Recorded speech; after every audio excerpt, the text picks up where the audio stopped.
ఈవేళ నేను కాలీఫ్లవర్ కూర అయితే మాత్రం వండుతున్నాను.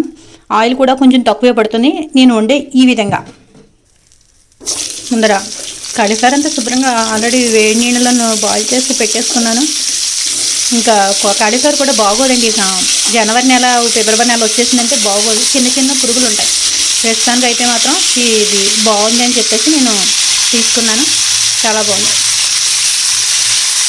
టమాటా కొంచెం, ఈ కూరలో ఉల్లిపాయ వేయలేదంటే అనుకుంటున్నారు, వస్తున్న ఉల్లిపాయ కూడా వేస్తాను, కాకపోతే కొంచెం పచ్చిది.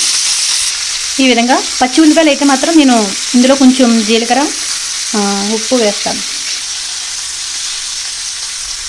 జీలకర్ర పొడి చేసుకుని ఇలా ఉంచుకుంటాను. ఏ కూరలో వేసినా సరే బాగుంటుంది. ఈ ఉల్లిపాయలు పేస్ట్ ఆడేసిన తర్వాత టమాటా కూడా నేను గ్రేవీలాగా పేస్ట్ ఆడేస్తానండి. ఆ పైన ఈ కూరలో వేస్తానన్నమాట. చాలా బాగుంటుంది. కాలీఫ్లవర్ ఉల్లి కారం పెట్టి కూర. చిక్కుడుకాయలు కూడా ఉన్నాయి, కొంచెం వేసేస్తాను.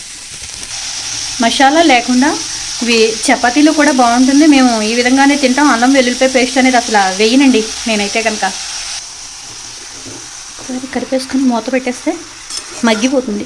కారం వేసినట్టు ఇట్టే మగ్గిపోతుందండి. నల్లగినట్టుగా కచ్చా పచ్చాగా అనమాట. ఈ విధంగా నేను వేసేస్తాను. కలర్ఫుల్గా ఉంది మొత్తం కూర అంతా. చూస్తే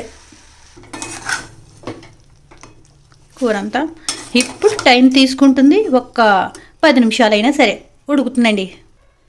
కొంచెం లైట్గా పసుపు వేద్దాం. అన్ని కూరలకి కూడా లైట్గా పసుపు వేస్తూ ఉండాలండి.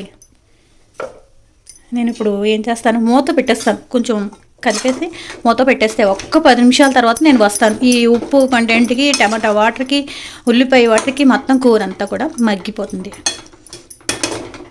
ఇందులో కారం వేరేదేంటో అనుకుంటున్నారా? నేను వేస్తానండి.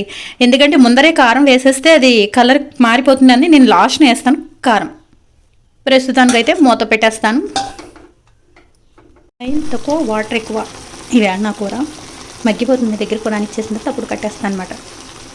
సగం ఉడికిపోయిందండి. ఉప్పు ఇందాక ఉల్లిపాయ ఆడినప్పుడు ఉప్పు దాంట్లో వేస్తాను కదండి, అందుకని కావాలంటే వేసుకోవచ్చు, కొంచెం తగ్గించుకుంటేనే మంచిది. కూర అయితే అయిపోయింది. ఒక్క నిమిషాలు మగ్గితే సరిపోతుంది. కారం సరిపోయిందండి. చిక్కుడుకాయ, కాలీఫ్లవర్, టమాటా, ఉల్లిపాయ వేసి ఉల్లి కారం పెట్టి కూర. బాగుంది. కరివేపాకు, కొత్తిమీర లేనప్పుడు ఈ కసూరి మేతి వేసేస్తే కూడా కూర చాలా బాగుంటుంది.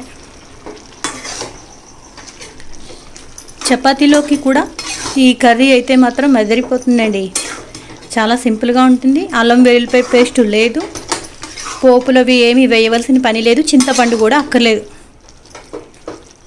ఆయిల్ కూడా చాలా తక్కువ పడుతుంది అన్నమాట.